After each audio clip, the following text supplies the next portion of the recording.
Here's some makeup tips that will take your makeup to the next level. Starting with primer. If you have big pores like me, I would highly recommend a pore filling primer. Not only will this fill in and blur your pores, it'll also give you that smooth finish. And if you want a more affordable option, I would recommend the e.l.f. Poreless Putty Primer. Now you need a primer that's going to make your makeup last longer. You can either use the e.l.f. or the Milk Primer, but I'm going to be using the e.l.f. Primer today. This is going to give your makeup a nice base to stick to and make it last a lot longer. Now you're gonna set your primers, and if you have oily skin, I would highly recommend doing this. I'm using the Maybeline Fit Me setting powder in the color Deep, and what I like to do is pick up some of that powder using my beauty blender and tap some of it in the back of my hand so I can use as little as possible. You do not want to pack this on, and I just like to set it around my nose, around my smile lines, because my smile lines tend to crease a lot, and on my forehead and my eyebrows, and this really helps to also set my eyebrows. So this step is optional, but I do like a bit of a glow, so I'm going in with my e.l.f. Halo Glow in the color Deep, I believe, and I'm just gonna put that on all the areas where I would usually put my foundation. And when I blend, I start blending from the center of my face and then I spread it out. And I also like to avoid my under eyes because I am gonna be adding concealer under there, and you just don't want to pack on too much product on your under eyes, because if you're putting foundation and you're putting Halo Glow and then you're going in and putting concealer, you're definitely gonna crease and you're definitely gonna have like those lines because there's just way too much product there. So try to avoid that area whenever you are putting on your foundation. And speaking of foundation, I'm going in with my Fenty Beauty Soft Matte Foundation in the color 450, and I'm just putting that in those same areas where I just put the Halo Glow, plus my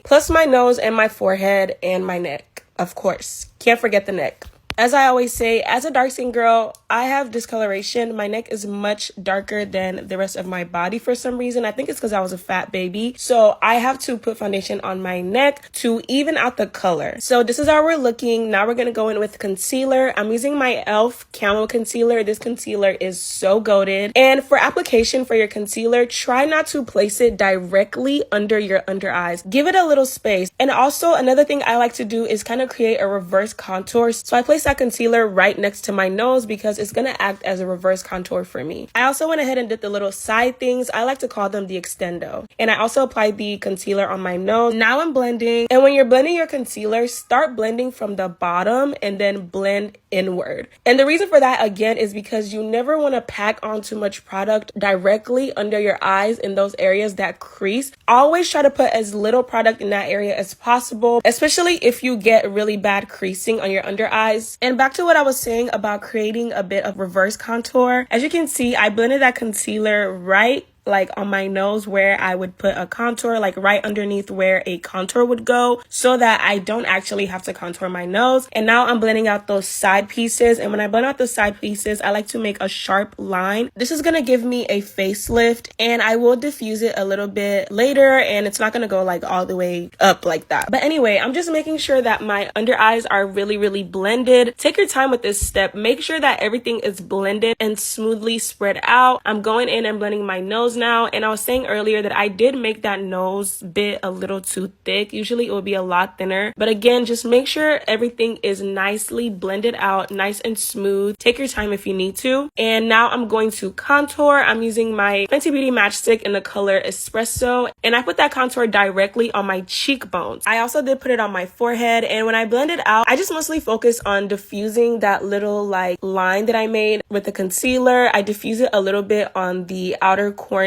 keep the inner corner sharp, and then I also take it down and just give my cheekbones a little more structure. And I'm literally blending this contour, or should I say bronzer, directly on my cheekbones. And that's gonna look different for everyone because everyone has different facial structure. So just try to figure out a way to blend the contour or the bronzer in a way that fits your specific facial structure. And then I go in and blend out the forehead piece as well. And I'm always forgetting to do this, but I also like to take the bronzer and put it directly on my jawline to make it a little more structured and a little more defined. And I promise this makes a difference, which is why I hate when I forget to do it. And then I'm just going back in and blending out my concealer again because we are now going to be setting. And before I set, I just want to make sure that everything is locked into place. And we're going to be setting in part 2, so make sure you check that out. It's already up right now. You definitely don't want to miss all the tips that I still have left to show you guys. I promise you need these tips. And your makeup is only half done. Like, be for real.